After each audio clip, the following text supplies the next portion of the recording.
If you feel like you're ready to get closer to God, this is the video for you.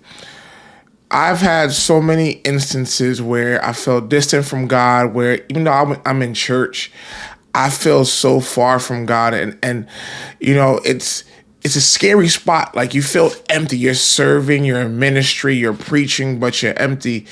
And I begun to realize that the most important thing for me and for any believer is your proximity from God, is to be close from God, because you could be in church but still be far from God at the same time. So the most important thing that for any believer is his presence. And I want to share some tips that will help you be closer to God, to stay in his presence, to be close to him, because we cannot allow ourselves to get out of the presence of God.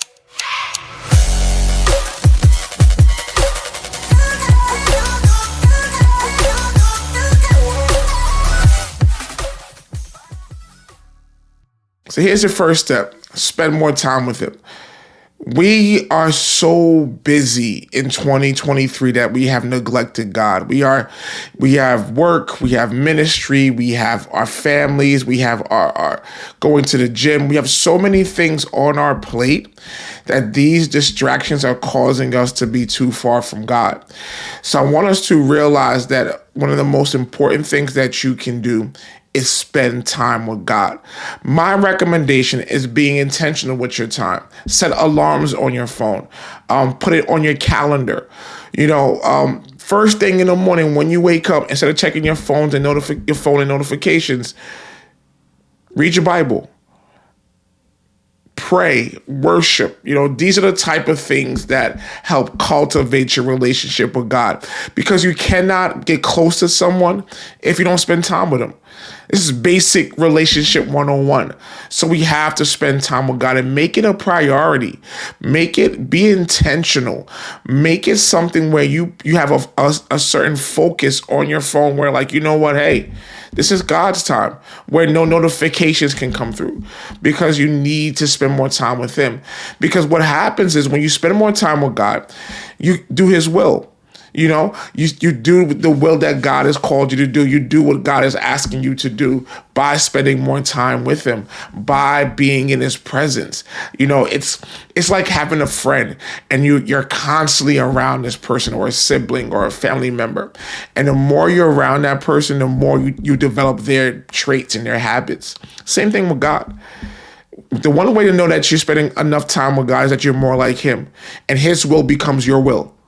It's not like, hey, God, accept my will, or God, I want to accept your will. But by spending more time with God, it allows you to be at a place where you are able to have his will become your will. So you have to be intentional and spend more time with God. And that's a challenge for us, because we're very busy. But I think it's crucial for us to do that. Number 2, one of the greatest things that can help you spend time, grow closer to God, is to take a break off of social media. I've found that I've had, my most profound breakthrough and level of clarity in the moments of me being off of social media. Every one of the fasts that I've done with church and God has called us into, I have included a social media break. We've done 21-day fasts on numerous occasions, or different fasts on numerous occasions at my church, at our COG. And as we're doing that, one of the components that God has called me to put into our fast is stay off social media. Why? Social media gives you, A, goes back to our first point, it gives you more time with God. B, it allows a filter. It allows God to have your attention. So all the trash on your social media page gets filtered out, and you have more time, and you have more of an opportunity to give God your attention, more opportunity to focus and to keep your mind on God. Secondly, we have to also admit Social media has some harmful effects. Though social media is a great thing and it's a great tool, I'm not anti-social media. But I think a lot of us are suffering mental challenges because of what we see on social media. We follow celebrities, we follow certain people that are not where we're at, and this causes us to compare and to feel less about ourselves. It causes us to be like, hey, I'm not doing good enough because I'm not driving a Lamborghini. And these things often cause social media challenges. So I think we need a break to filter out the trash and filter out the stuff that we're constantly inhaling and taking in social media. Fourth reason why it's important is because this allows our minds to be pure and to be free. Because what happens is the devil uses the information, the things that we see, the media that we intake to affect our minds. And you can't have a sound mind if you're constantly intaking the wrong kind of stuff.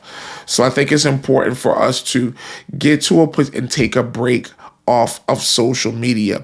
It is taking so much of our time, and we have to take a break. Number 3, audit your circle. This is a term that a friend of mine, Herman Dolce, has coined. I don't want to take credit for it, but the concept is true. We have to make sure we're surrounding ourselves with people that love God, that hear from God, and that want to make sure that we get closer to God. Unfortunately, we're carrying around too much dead weight. We're dragging around a lot of dead weight in our lives of people that don't want us to get closer to God, but they want us to be closer to them.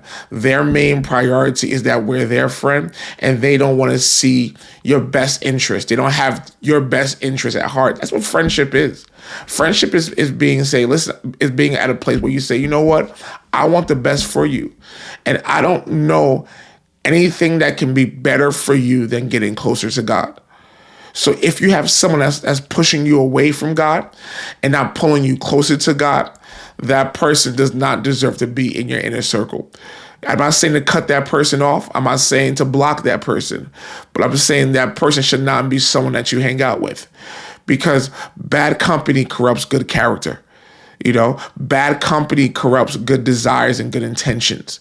So I may want to do well, but if I hang out with the wrong people, they're going to drag me down and cause me not to get closer to God. Because we have to understand that this is important to us. We have to make it clear that they know, people around you know that, yes, serving God is important. And they may call you a holy roller. They may not invite you to the parties, but that's okay. Because I believe what God does is allows you to outgrow certain people, not just in age, but in spirituality and emotionally, where, you know what? Oh, she don't want to party anymore. So I'm gonna still talk to her. I'm gonna still be cool with her, but I'm not gonna invite her to parties. I'm gonna do a separate chat for the party girls and the party guys.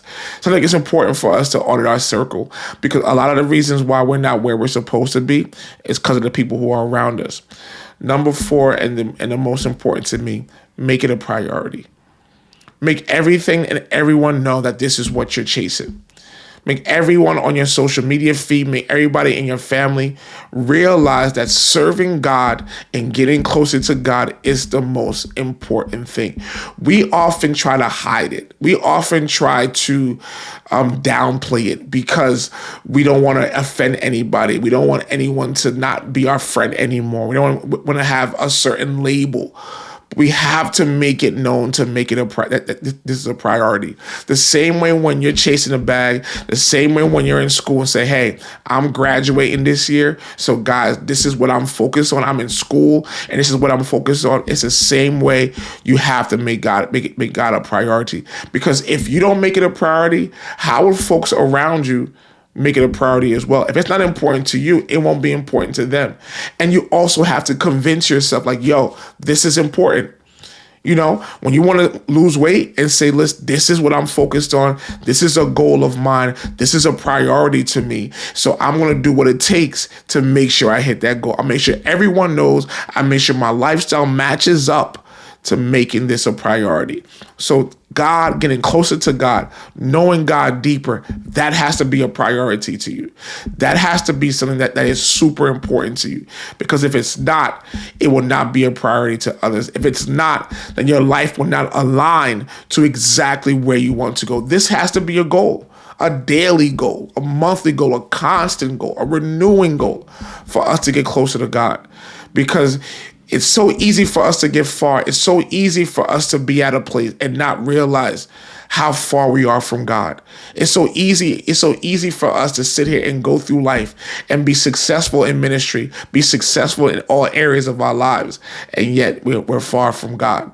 So I think it's important for us to make this a priority and make it known. You write it down, you buy a journal, you put it on your social media page. Just like every other goal you have in your life, make this a priority. So I want to encourage you. I want to push you to continue to get closer to God and get deeper in God and make this a priority.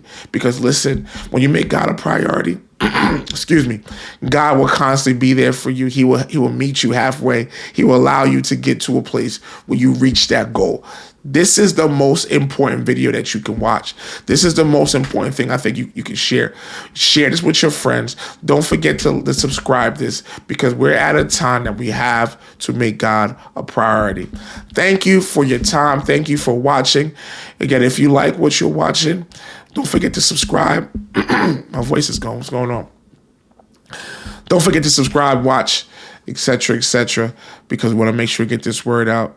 If you know a friend who's struggling right now, send them this video. I pray that this bless you. God, I love you. Guys, I love you. I thank you for your time. I'll talk to you soon. Peace.